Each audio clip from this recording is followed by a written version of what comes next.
سلام قولا من رب رحيم.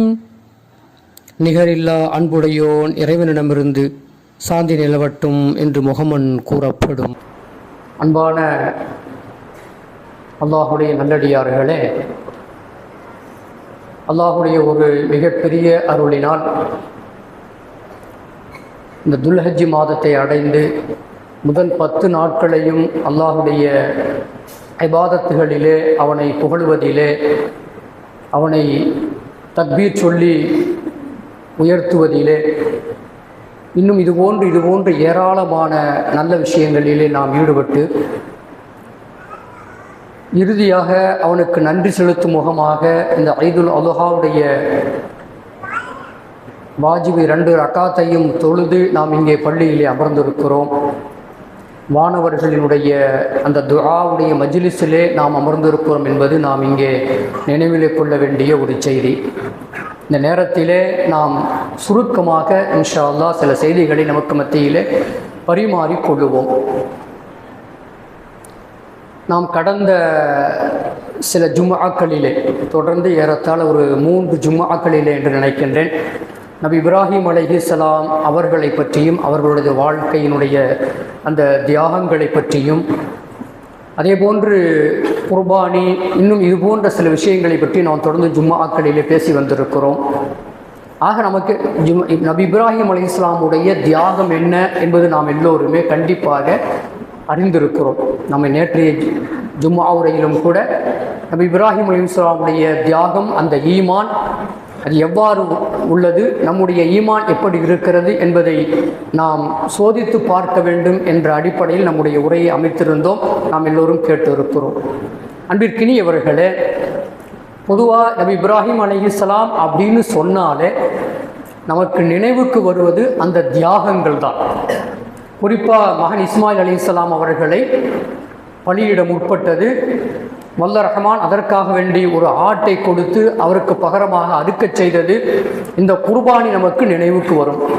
இது அல்லாது அவர்களுடைய வாழ்க்கையிலே எல்லா பகுதிகளுமே, அவர்கள் சிறுபிராயத்திலிருந்து அவர்கள் கிழப்பருவத்தை அடைந்து மரணிக்கின்ற வரையான எல்லா பகுதிகளும் நாம் பார்க்கிற பொழுது ஒட்டுமொத்த தியாகத்தின் உருவமாக அவர்கள்தான் இருக்கிறார்கள் என்பது நிதர்சனமான ஒரு செய்தி. நாம் இது எல்லோருமே அறிந்திருக்கிறோம். இப்போ நாம தியாகம் செய்யணும், அவ்வளோதான். நமக்கு சொல்ல போகிற விஷயம், கேட்டுக்கொள்ளுகிற விஷயம் என்னன்னு சொன்னால், நாம் தியாகம் செய்ய வேண்டும். எதை தியாகம் செய்ய வேண்டும்? காசு பணத்தை தியாகம் செய்ய சொல்கிறோமா?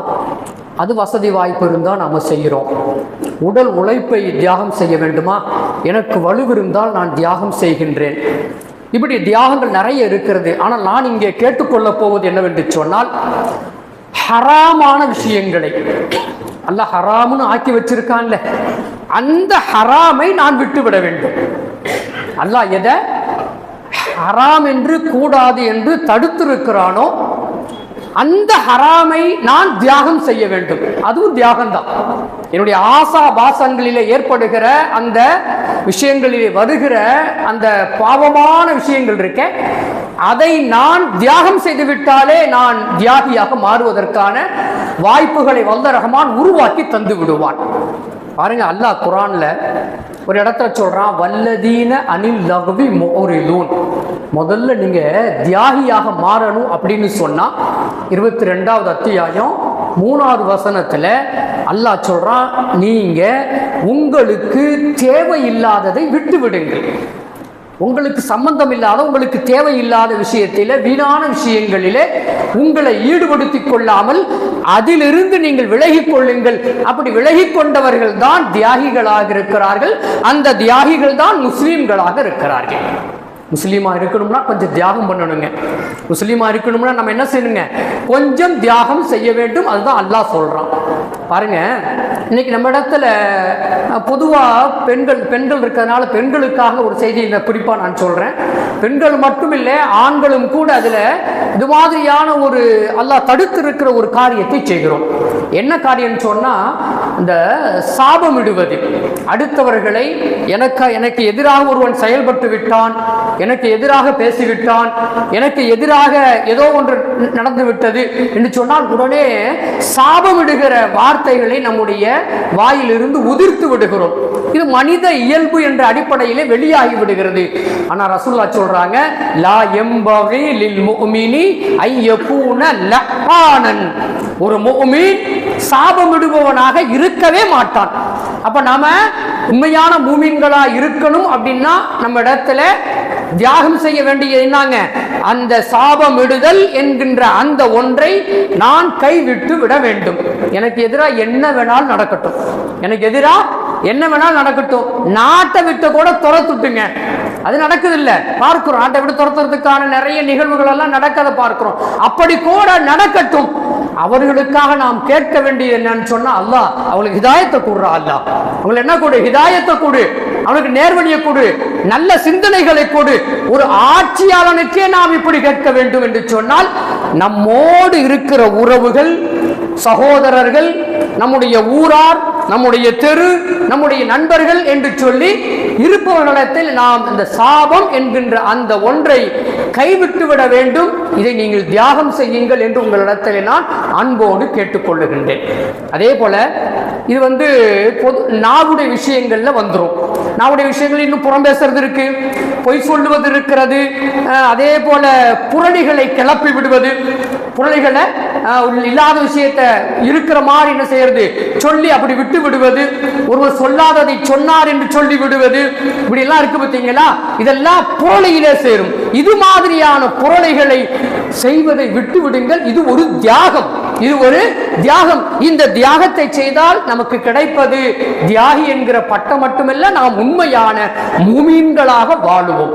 இது செய்யறது கஷ்டம் இல்லைங்களே, இது செய்யறது ஒன்றும் பெரிய கஷ்டம்லாம் இல்லை. ஆக நாவுடைய விஷயத்திலே தியாகம் செய்ய வேண்டும். குறிப்பா சொன்னா, சுருக்கமா சொன்னா, நாவுடைய விஷயத்தில் நாம் நிறைய தியாகங்களை செய்ய வேண்டும். இரண்டாவது நம்முடைய கண். அடுத்து நம்முடைய கண்களை தியாகம் செய்ய வேண்டும். கண்ணு தியாகம் சொன்னா நீங்க கண் தானம் பண்ணுங்க நான் சொல்ல வரல, அது அவர்களுடைய விருப்பத்திலே, அது மார்க்கத்தின் அடிப்படையில் என்ன அப்படிங்கிறது வேற விஷயம். அது நான் சொல்ல வருகிற செய்தி, வல்லதீன லா யஷ்ஹதூன ஸூர. அல்லாஹ் குர்ஆன்ல சொல்றான், 25வது அத்தியாயம் 72வது வசனம் சொல்றான், வல்லதீன லா யஷ்ஹதூன ஸூர. அவர்கள் வீணான விஷயங்களிலே தன்னுடைய பார்வையை செலுத்த மாட்டார்கள். எது வீணான விஷயம் நமக்கு தெரியும், தனியா ஒண்ணு விளக்கம்லாம் சொல்ல வேண்டிய அவசியம் இல்லை. எது வீணானது என்று தெரிகிறதோ அந்த வீணான விஷயங்களிலே தன்னுடைய பார்வையை, குறிப்பா இன்னைக்கு நம்முடைய எல்லாருடைய பாக்கெட்டிலேயும் இருக்கக்கூடிய ஒன்று என்னங்க, இன்னைக்கு இந்த ஆண்ட்ராய்டு போல் ஆப்பிள் போன் இருக்கு பார்த்தீங்களா, அதுல மிக கவனமாக இருங்கள், மிக கவனமாக இருங்கள். சாதாரண பார்வை உலகத்தில் பார்க்கிற பார்வைகள்லயும் இருக்கு.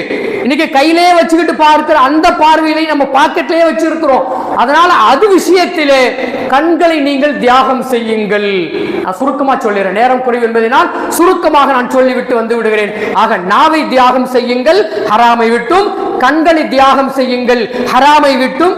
பாருங்க, இதா மர்ரு பில் லஹவி மர்ரு கிராமா. இன்னைக்கு நம்ம கையில எடுத்து வச்சிருக்கிறோம், ஒரு யூடியூப் ஓபன் பண்றோம், ஷார்ட்ஸ் அப்படி வரும் பொழுது அது பார்க்க முடியாத ஒரு காட்சியாக இருக்கும். இப்ப அல்லாஹ் குர்ஆன் சொல்றான், இதா மர்ரு பில் லஹவி, அது மாதிரியான ஒரு காட்சி உன்னுடைய கண்ணுக்கு வருகிறது என்று சொன்னால், மர்ரு கிராமா, சங்கையான முறையிலே, கண்ணியமான முறையிலே அதை அப்படியே கடந்து போகிவிடுங்கள், நவுத்தி விட்டுருங்கன்னு அர்த்தம். அது அப்படியே நகர்த்தி விட்டுருங்க. உலகத்துல மட்டும் பார்க்காம அப்படியே போறதில்லை, பார்வையை தாழ்த்தி கொண்டு போறோம் இல்ல, பார்க்க கூடாதை பார்க்க வேண்டாம் என்று பார்வையை தாழ்த்தி கொண்டு போறோம் அல்லவா, அங்கு மட்டுமல்ல, உலகத்தின் பார்வை மட்டுமல்ல, கையில இருக்கக்கூடிய பாக்கெட்ல இருக்கக்கூடிய அதிலேயும் நீங்கள் கண்ணியமாக நினைச்சீங்கன்னு சொன்னா தள்ளி விட்டுட்டு கண்ணியமா நகர்ந்து போங்க அப்படின்னு சொல்லி கண்களுக்கான தியாகத்தை சொல்லி தருவதை பார்க்கிறோம். இந்த தியாகத்தை செய்யறது ஒன்றும் பெரிய கஷ்டம் இல்லை, தாராளமா செய்யலாம் அன்பிற்கினியவர்களே. அடுத்து பாருங்க நஃப்ஸ், நாவு, கண்கள், அடுத்து நஃப்ஸ். நஃப்ஸ் தான் மிகப்பெரிய விஷயம், நஃப்ஸ் தான் மிகப்பெரிய விஷயம். இன்ன ஷைத்தான ஃபஅஸிஹிமா, ஒரு கவிஞர் சொல்லுவா, இமாம் பூசி ரஹ்மத்துல்லாஹி அவங்க சொல்லுவாங்க, நஃப்ஸுக்கும் ஷைத்தானுக்கும் நீங்கள் மாறு செய்யுங்கள். உங்க நஃப்ஸுக்கும் ஷைத்தானுக்கும் நீங்கள் மாறு செய்யுங்கள், செஞ்சா நீங்க வெற்றி அடைஞ்சிருவீங்க, நீங்க சொர்க்கம் போயிடுவீங்க சொல்லி தருகிற செய்தியை பார்க்கிறோம். அல்லாஹ் பெருமானார் ஸல்லல்லாஹு அலைஹி வஸல்லம் பண்ணவங்க ஒரு துஆ ஒன்று செஞ்சாங்க பாருங்க. அல்லாஹும்ம இன்னி அஊது பிக மின் இல்மின் லா யன்ஃபஉ, பயனில்லாத கல்வியை ரப்பே எனக்கு கொடுக்க வேண்டாம் ரப்பே, பயனுள்ள கல்வியை கொடு அப்படின்னு கேட்டுட்டு வமின் கல்பின் லா யஹ்ஷஉ, அஞ்சாத உள்ளத்தை எனக்கு கொடுத்து விடாதே, அல்லாஹ்வை பயப்படாத உள்ளத்தை எனக்கு நீ கொடுத்து விடாதே, ரப்புக்கு பயப்படுகிற அந்த உள்ளத்தை, அந்த நஃப்ஸை எனக்கு கொடு ரப்பே, என்னுடைய உள்ளத்தில் ஏற்படுகிற ஊசலாட்டங்களை இல்லாமல் ஆக்கு ரப்பே என்று பெருமானார் ஸல்லல்லாஹு அலைஹி வஸல்லம் அன்னவங்க தொடர்ந்து இந்த துஆவை செய்து கொண்டே இருந்தார்கள் என்று நாம் ஹதீதுடைய கிரந்தங்களிலே பார்க்கிறோம். ஆக நம் நஃப்ஸுக்கு என்ன செய்யுங்க, மாறு செய்யணும். நஃப்ஸ் சொல்லும், கொஞ்சோல டேஸ்ட் பாரு, இனிப்பா இருக்கான்னு பாரு, அது புடிப்பா இருக்கான்னு பாரு, அது என்ன டேஸ்ட்னு பாரு. நஃப்ஸ் சொல்லும், நஃப்ஸுக்கு நீங்கள் மாறு செய்யுங்கள். மாறு செஞ்சீங்கன்னு சொன்னா நீங்கள் தியாகி, நீங்கள் தியாகி ஆகிவிட்டால் நீங்கள் மூமின் ஆகி விடுவீர்கள் என்று பெருமானார் ஸல்லல்லாஹு அலைஹி வஸல்லம் அன்னவங்க சொல்றாங்க. அன்பிற்கினியவர்களே, அதே போல வமின் தஅவத்தில்லா யுஸ்தஜாபு லஹா, என்னுடைய பிரார்த்தனை அங்கீகரிக்கப்பட வேண்டும் அல்லவா, நான் ரப்பிடத்திலே கேட்கிற பிரார்த்தனை அங்கீகரிக்கப்பட வேண்டும். ரப்பே, அங்கீகரிக்கப்படாத பிரார்த்தனையை என்னிடத்திலிருந்து வர வைத்து விடாதே, உன்னிடத்தில் அங்கீகரிக்கப்படுகின்ற பிரார்த்தனையாக என்னுடைய பிரார்த்தனைகளை ஆக்கு, அது போன்றது ஒரு உள்ளத்தை எனக்கு கொடு, வெறும் வாயளவுல இல்லாம உள்ளத்தளவுல நான் கேட்கக்கூடியவனாக என்னை ஆக்கிவிடு ரப்பே என்று சொல்லி நஃப்ஸுக்கு நீங்கள் தியாகம் செய்யுங்கள். நஃப்ஸுடைய விஷயத்தில் நீங்கள் தியாகம் செய்யுங்க. அதான் அல்லாஹ் குர்ஆன்ல சொன்னா, நம்ம கூட இப்ப முதல் ரக்காத்துல ஓதுறோம் இல்லங்க, சப்பிஸ்ம ரப்பிக்க, அந்த சூராவோட அல்லாஹ் சொல்றான் 87வது அத்தியாயம் 14வது வசனத்துல அல்லாஹ் சொல்றான், கத் அஃலஹ மன் தஸக்கா, யார் தன்னுடைய உள்ளத்தை தஸ்கியா செய்து கொண்டார்களோ, அதாவது பரிசுத்தப்படுத்திக் கொண்டார்களோ, அதை நல்லதுக்காக வேண்டி பழக்கப்படுத்திக் கொண்டே வருகிறார்களோ, அவர்கள் ஜெயம் பெற்று விட்டார்கள், அவர்கள் ஜெயம் பெற்று விட்டார்கள். அந்த ஜெயம் நமக்கு வேண்டுமா வேண்டாமா? கொஞ்சம் தியாகம், அவ்வளவுதான், வேற ஒண்ணுமே இல்லை. நஃப்ஸ் சொல்லும் போது மாற்றம் செய்யணும். இன்ஷா அல்லாஹ் அதை செய்வோம். அப்படி செய்யறதுக்கு அல்லாஹ் ஒரு உபாயம் ஒன்று சொல்றான். வதக்கர ரஸ்ம ரப்பிஹி ஃபஸல்லா, நீங்க அல்லாஹ்வை உள்ளத்துல வச்சுக்கிட்டே இருங்க, அல்லாஹ் அல்லாஹ் அல்லாஹ்னு சொல்லிக்கிட்டே இருங்க, அவரை நீங்க தொழுவுங்க. ஃபஸல்லா, நீங்க தொழுவுங்க, ரப்ப உள்ளத்துல வையுங்க, அந்த ரப்பு கட்டளையிட்டு இருக்கிற தொழுகையை நீங்க தொழுங்க. தொழுதுங்கன்னு சொன்னா உங்க உள்ளம் பரிசுத்தமாகிவிடும். எனவே நீங்கள் தியாகியாக மாறி விடுவீர்கள். தியாகியாக மாறினா நீங்க மூமினாக மாறி விடுவீர்கள் என்று வல்ல ரஹ்மான் ஹக்கு சுப்ஹானஹு வ தஆலா அந்த 87வது அத்தியாயத்தில் 14-15வது வசனங்களில் அல்லாஹ் சொல்லுவதை பார்ப்போம். அன்பிற்கினியவர்களே, சுருக்கமாக நான் சொல்லிக் கொள்ளுங்கள், பெருசா இல்ல, ஒரே ஒரு செய்தி சுருக்கமா சொல்றேன். தனக்கு தேவையில்லாததை விட்டு விடுங்கள். எனக்கு தேவையில்லாததை விட்டு விடுங்கள். அதுல போய் மூக்க நுழைக்க வேண்டாம். சொல்றாங்க, மின் ஹுஸ்னி இஸ்லாமில் மர்இ, ஒரு மனிதனுடைய இஸ்லாம் அது அழகு பெற வேண்டும் என்று சொன்னால், ஒரு மனிதனுடைய இஸ்லாம்னா அல்லாஹ்வுக்கு கட்டுப்படுறதுங்க, அவ்வளவுதான், வேற ஒண்ணும் இல்லை. அல்லாஹ்வுக்கு கட்டுப்படுதலிலே ஒரு மனிதனுடைய அந்த காரியங்கள் அது அழகு பெற வேண்டும் என்று சொன்னால், தருக்குஹு மாலா யுஅனிஹி, அவனுக்கு தேவையில்லாததை விட்டு விடுவது. எனக்கு இது வேண்டாம்ப்பா, அல்லாஹ் இதை என்ன சார் ஈடுபடக்கூடாதுன்னு சொல்லி இருக்கான், எனக்கு இது வேண்டாம் அப்படின்னு சொல்லி ஒவ்வொரு பாவமான காரியமும் வருகிற பொழுதெல்லாம் இது எனக்கு வேண்டாம், இது எனக்கு வேண்டாம் என்று சொல்லி ஒதுங்கிக் கொண்டே நீங்கள் வந்து பாருங்கள். மறுமையின் வெற்றி, மறுமையினுடைய அந்த இறைவனுக்கு முன்னால் நிற்க போகிற, அதான் சொல்றான், ஒரு இடத்துல சொல்றான், வலிமன் காஃப மகாம ரப்பிஹி ஜன்னத்தான். சூரத்துர் ரஹ்மான்ல அல்லாஹ் சொல்ற செய்தி, உங்களுக்கு 2 சொர்க்கம் இருக்கு. யாருக்கு 2 சொர்க்கம்? வலிமன் காஃப மகாம ரப்பிஹி, நாளை இறைவனுக்கு முன்னால் நிற்க வேண்டுமே என்கிற அந்த அச்சம், அந்த உள்ளம், அந்த பயம் வந்துவிடும் என்று சொன்னால் நீங்க என்ன செய்வீங்க? பரிசுத்தமானவராக மாறிவிடுவீர்கள், தியாகியாக மாறிவிடுவீர்கள், முஃமின்களாக மாறிவிடுவீர்கள்.